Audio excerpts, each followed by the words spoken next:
બિલ્લીમોરામાં Somnath multi specialist હોસ્પિટલનું ધારાસભ્ય નરેશ પટેલના હસ્તે લોકાર્પણ। બિલ્લીમોરા ગોહરબાગના ગૌરવ પથ લગોલગ વિવાંટા સ્ક્વેરમાં સોમનાથ મલ્ટી સ્પેશિયાલિસ્ટ હોસ્પિટલને રવિવારે સવારે ધારાસભ્ય નરેશ પટેલના હસ્તે ખુલ્લી મુકાઈ હતી, જેના કારણે બિલ્લીમોરા નગરજનોને ઘર આંગણે વિવિધ ગુણવત્તાયુક્ત આરોગ્ય સેવાઓ ઉપલબ્ધ થઈ છે। બિલ્લીમોરામાં કાઇઝન ગ્રુપ સંચાલિત સોમનાથ મલ્ટી સ્પેશિયાલિસ્ટ હોસ્પિટલના પ્રારંભ સાથે ઘર આંગણે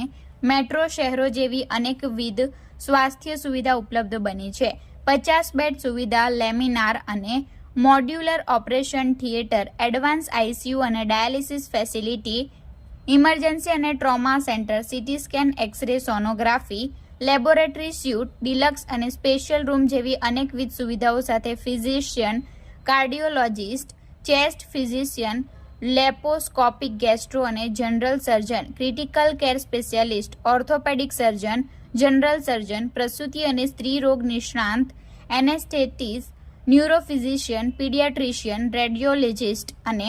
ફિઝિયોથેરાપિસ્ટની સારવાર સુવિધાઓ એક છત નીચે ઉપલબ્ધ બની છે। આ પ્રસંગે ધારાસભ્ય નરેશ પટેલ, અમિતા પટેલ, મહામંત્રી મનહર ઉર્ફે મનાભાઈ પટેલ સહિત અગ્રણીઓએ કાઇઝન ગ્રુપના અનિલ દંતાણી, સિડની વાઘેલા તેમજ doctor Piyush Patel, doctor Himanshu Patel, doctor Jigar Patel, doctor Vivek Raval, doctor Neeraj Mehta, doctor Chetal Patel, doctor Parth Patel, doctor Jigar Gavit, doctor Krunal Patel અને આરિફ મેમણ સહિત સમગ્ર સ્ટાફને શુભેચ્છાઓ પાઠવી હતી। હવે બિલ્લીમોરામાં સોમનાથ મલ્ટી સ્પેશિયાલિસ્ટ હોસ્પિટલ પ્રારંભ થતા નગરજનોએ વલસાડ, ચીખલી, નવસારી કે સુરત ઉપર મદાર રાખવો પડે નહીં।